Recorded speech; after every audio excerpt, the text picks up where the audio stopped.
Hey everyone, this is Nathan Cross checking in and welcome back. This is part 2 in understanding your skin. And this video focuses specifically on how our skin gets dry during the winter and how moisturizer works.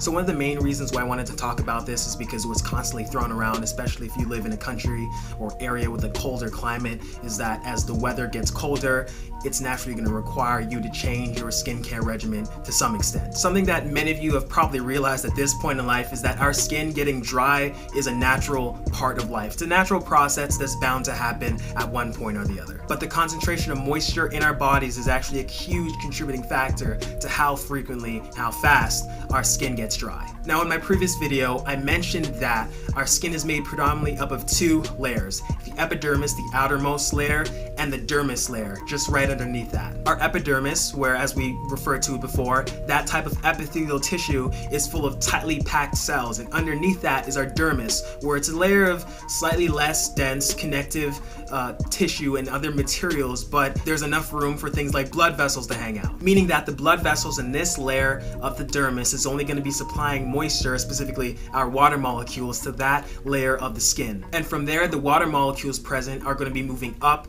and out. They're going to be moving up through the dermis, up through the epidermis, and once they get out through the most superficial, the topical or apical layer, they're going to evaporate. And that's naturally how we lose the moisture in our skin. The problem is that when the air gets colder or necessarily drier, the outermost skin cells are exposed to this air, and they over time begin to lose the connections with the proteins binding each other together. And this leaves us with the cracking and flakiness that is skin dryness. But the easy one-step solution that you may just think of, or some people may recommend, is just to get any moisturizer and you should be just fine. And that is not always going to be the case, and it's really not always going to be the case. Trust me, that's not always the case. You see, a moisturizer should be doing some of these things for you, or well, one or a couple of these things. I don't know what kind of moisturizer you have, but it always depends. One role that moisturizer could be responsible for is reducing the rate at which water escapes the epidermal layer of your skin in order to keep it moist for a longer period of time. Another role could be to replenish the amount of moisture that was lost from that epidermal layer of skin. The last role of a moisturizer is what I'd consider giving somebody a 2-for-1 deal, is basically because it does two roles. The first role would be helping to attract and keep moisture in that epidermal layer of skin for a longer period of time, and the second role is to help younger and healthier cells move from the basal end of the epithelial tissue to move up towards the apical end, ultimately so our skin looks smoother, looks healthier as a whole.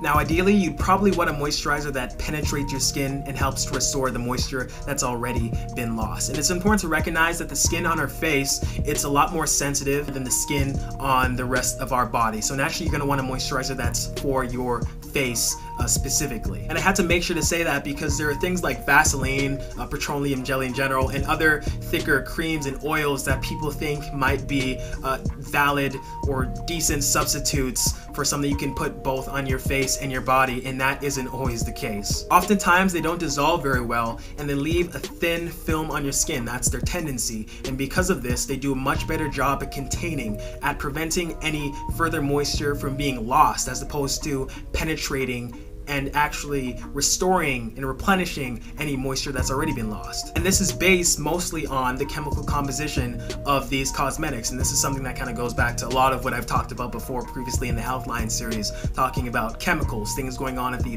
atomic and molecular level. So just taking a quick review or rewind into some of my very, very limited knowledge on organic chemistry. If we are trying to find a substance that prevents the loss of moisture from our skin, it would have to create some kind of protective or defensive barrier, one that is somewhat water repelling. And the term that we use to represent something that is water repelling is hydrophobic. And I also remember coming across the topic of hydrocarbons while studying for one of my exams about maybe 2 weeks ago, almost 2 weeks ago. And hydrocarbons are hydrogen atoms attached to a carbon backbone. And this is just naturally the molecular structure of a hydrocarbon. And I had an initial hunch, but the reason why I bring this up is because after doing a little bit of research, I found that things like Vaseline and petroleum jelly do have hydrocarbons within their composition, and maybe this holds true for some other thicker and heavy oils and cosmetic agents out there. And the key to these moisturizing properties, which gives them one of those roles, is that hydrocarbons are not liquid soluble, meaning that they do not dissolve in water, aka they repel water.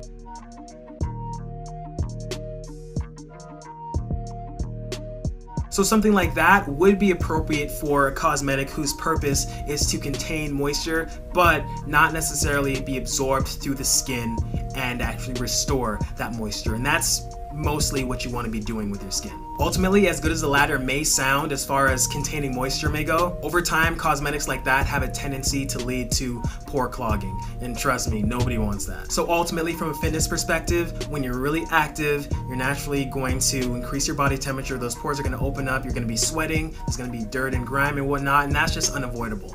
Over time, you're going to naturally want to wash your face at a reserved frequency. Make sure you're using the right type of face wash and the right type of moisturizer that's good for your skin type on your face. Something specific for your face and something else for your body. Because long term, it's definitely going to be the best case scenario for you.